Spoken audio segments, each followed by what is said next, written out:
me lembrou também de outro assunto que a gente até falou essa semana. Pescoço? Do pescoço. É isso que eu ia falar. Que a gente agora vai falar com você sobre isso. É sobre isso. medos Traumáticos. Fala você, Vou explicar.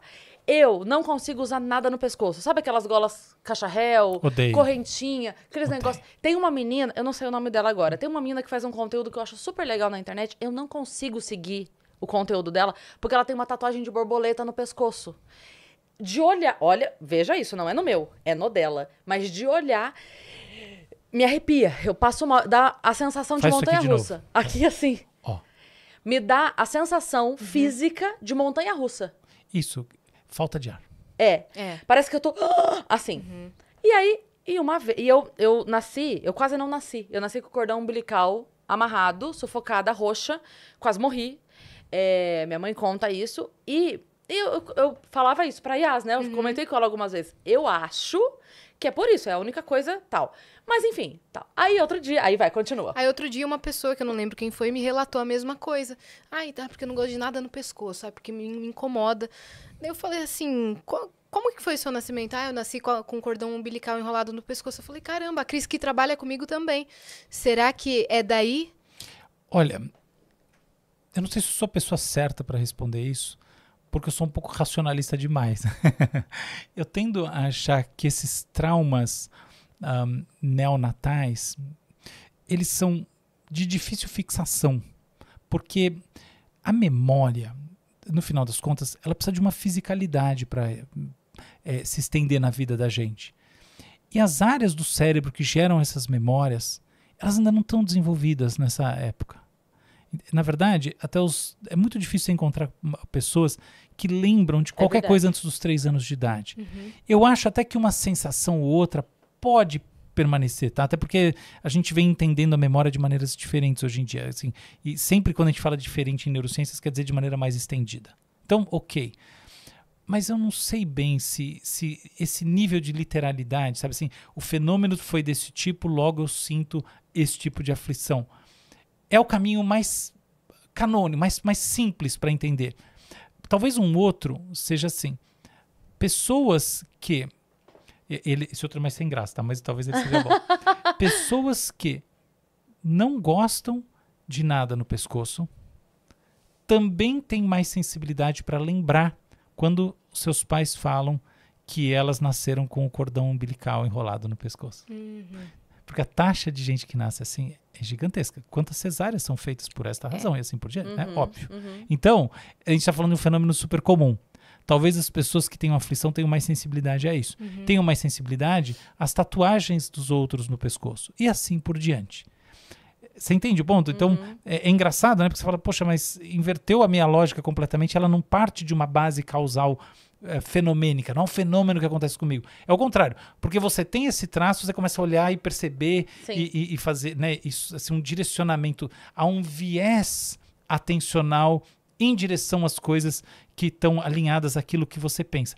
Isso tem até um nome, tá? Isso chama-se viés da confirmação. É uma das coisas mais comuns na nossa vida.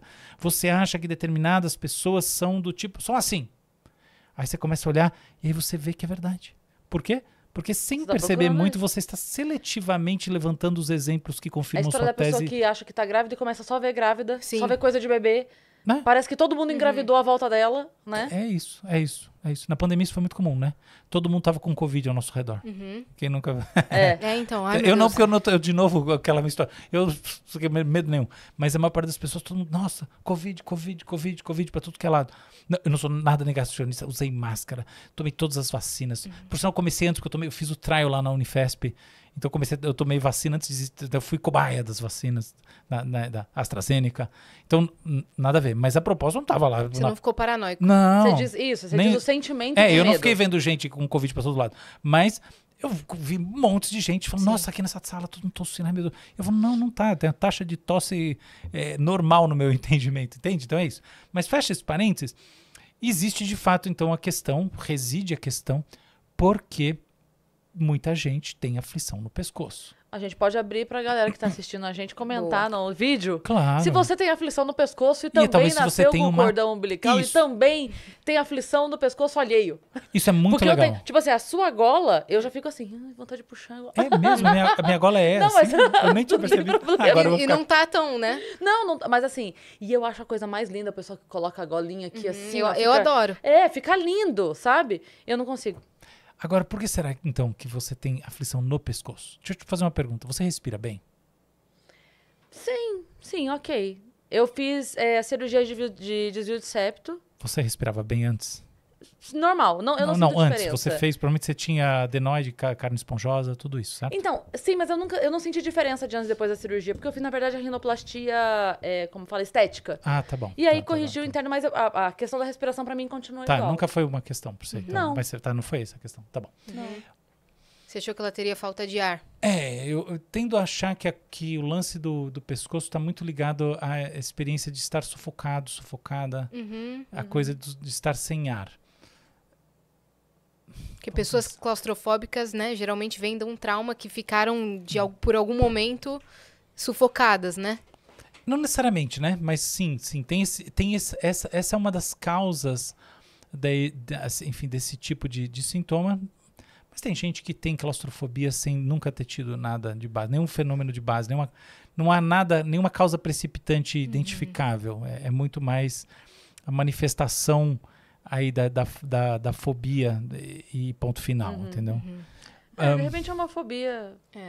Não, mas eu acho que não, porque é uma coisa que de fato muita gente tem na sociedade. Eu diria até mais, que a ideia de você tatuar o pescoço é justamente uma ideia de dialogar com isso. É como se fosse assim, eu tenho uma coragem, eu não tenho isso, meu pescoço é livre. Uma interpretação bem psicológica poderia ser que quando a gente fala assim, eu estou com uma coisa aqui entalada na garganta, é como se eu não estivesse expressando tudo que eu estou querendo dizer, né? Eu estou lembrando tem um... Pode ser mesmo. Pode ser. A Cris tem um senso de justiça. Ela é muito justiceira. Então, se ela vê uma situação errada acontecendo e ela não vai lá e fala, pelo menos ou com a vítima, ou resolva a situação... Então, um piripaque. Ela fica entalada. Olha só que Será que tem a ver com isso? Eu já me meti na vida alheia algumas vezes, por aí. Quando eu vi alguém em alguma situação assim, eu viro o carro, eu volto, eu vou... Então, eu não sei, eu acho... Pode ser essa acho isso aí muito mais interessante como explicação do que meramente a questão de você ter nascido com um cordão umbilical enrolado no pescoço, percebe? Agora, como é que eu vejo esses fenômenos no todo? Em geral, a gente tem o fenômeno e a gente tem aqui uma família de causas. Então, cada pessoa pode ter uma causa. Talvez isso aqui funcione para você, dê um clique. Então, talvez seja muito por aí. Eventualmente, ter nascido com o cordão umbilical enrolado no pescoço, a partir das narrativas que você ouviu sobre isso, sua mãe te contou, etc. Tal, tem reforçado esse fenômeno. Ou, enfim, sei lá, a própria experiência subjetiva vai entender. Mas eu acho que o segredo dessas histórias todas, assim, como é que a gente explica pessoas que, por exemplo, se coçam? Em geral, tem várias explicações. E a sabedoria é você tentar customizar as explicações, que era aquela história, né? Como qualquer coisa, assim, um tratamento médico, uma roupa e etc. Tal, também eu acho que uma explicação para um fenômeno desses social, que tem uma alta prevalência, também precisa de múltiplas explicações. Uma delas pode ser essa. Boa.